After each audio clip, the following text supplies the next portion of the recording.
Does President Zelensky think that he can personally convince Mike Johnson in this case?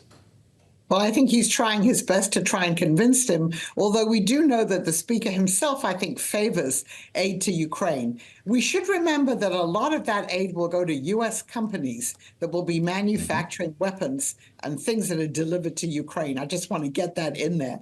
But yes, I mean, the Ukrainians are in a very difficult position now without these U.S. weapons and the U.S. assistance, which they've been waiting for 6 months now.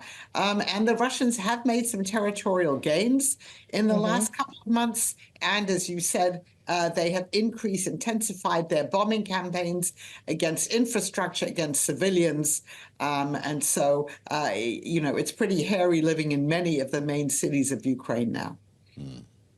Well, Angela, of course, for Ukraine to continue making the case to allies that they should continue to provide funding and military support, they've had to be pretty vocal about how dire the situation is when it comes to their ammunition and the like. It's been very public and certainly within the view or the ability to understand of Vladimir Putin himself. Is this kind of a double-edged sword where on the one hand you do have to make the case for why this aid is needed, but on the other hand it could provide even more emboldening to Putin himself?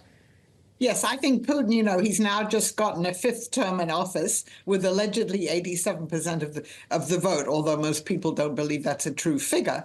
And he's doing everything he can now. And we know that there is cyber interference in trying to dissuade Americans and Europeans, who, by the way, are actually supplying more than we are at the moment. But he's trying to persuade particularly people in the U.S. that they shouldn't be giving assistance to Ukraine, that, Zelensky's government is weak, that it's corrupt, and that they should understand that this is a useless task. And I think we're seeing an uptake now in these Russian disinformation efforts within the United States.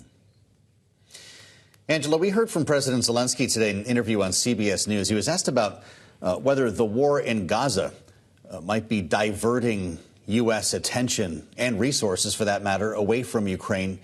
Take a listen to his answer. We understand that there is a humanitarian disaster there, but of course it took attention away from Ukraine. It's a fact. And when you lose the attention from your region to other regions, then it is obviously good for Russia. Russia knows that the world's help and support is not focused on Ukraine. Is he right, Angela? Is the war in Gaza good for Russia? Well, I think in a number of ways it is. And, obviously our diplomats, Secretary Blinken, other diplomats, we're so focused on trying to resolve the humanitarian situation in Gaza and trying to work out some kind of a deal where the Israeli hostages can be released in return for possibly a temporary ceasefire. All that has taken the attention of many people in our administration. And so in that sense, he's right. And the Israel-Hamas war has also been good for Russia in the sense that Russia has come down squarely on the side of Hamas and the Palestinians and has gotten a lot of international support for that. I think that's also what President Zelensky was alluding to. Well, of course, it was just earlier this week that the UN Security Council passed a resolution calling for a ceasefire in Gaza. The U.S. abstained. Meanwhile, another UN Security Council resolution today was blocked by Russia. This was a resolution to extend a panel of experts that reports on North Korea's development of its nuclear arsenal and has done so for 15 years. What does this signal to you, Angela, about the relationship between Russia and North Korea and how much closer it is becoming? Well, this is a really major development, in the last few months. We know now that the head of the Russian Foreign Intelligence Service, Sergei Naryshkin, was in North Korea for 3 days this week. We're not quite sure what he discussed with his intelligence counterparts in North Korea, but clearly closer cooperation. They said that it has to do with threats from the West and other countries. Vladimir Putin has said that he's going to visit North Korea. I don't think a date has been set. We now know that the Russians are exporting oil to North Korea in defiance of international sanctions.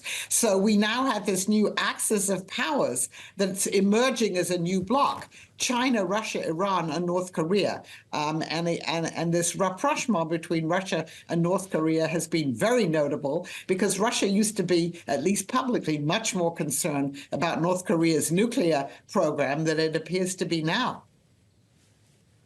Angela, we just spent some time talking with Paul Beckett from the Wall Street Journal, who's been dedicating his time to securing the release of Evan Gershkovich, now in prison, being held by Russia for 1 year tomorrow. They just extended his detention by 3 months. We've been hearing from the Kremlin. The line was silence is needed. Complete silence when talking about prisoner swaps. Is that how this will end this year? Well, let's hope that it ends soon. Unfortunately, the Russians usually wait until the individual has been convicted, which in the case of Brittany Griner, for instance, was so, before they will release someone. But yes, of course, it has to be secret, because if you divulge details, that could, threaten the success of the deal. Unfortunately, Mr. Gershkovich and the others Americans who are wrongly imprisoned in Russia are also hostages of the deteriorating U.S.-Russian political relationship. And of course, this is what makes it much more difficult. There are stories now that some kind of a deal was in the offering while Alexei Navalny was still alive, which would have involved Mr. Gershkovich and I think Paul Whelan and Navalny himself being exchanged for this Russian assassin who's in jail in Germany. But we know that, of course, that fell through once Navalny was no longer alive. So I think we just have to wait and see what happens and try and be hopeful, as your previous guest was. Well, and we remain hopeful, of course, for Evan's release as well as Paul Whelan's. But the question then remains, even if their freedom can be secured, are others just going to be next? Is this now how this works with Russia? That's essentially what Paul was alluding to with us. This hostage taking is a business for them now. Who will be safe in modern day Russia? And this is why anyone who goes to Russia at the moment should think very carefully about what they're doing. Their State Department warnings about this. Yes, we've seen that. We have a Radio Free Europe reporter who's now imprisoned.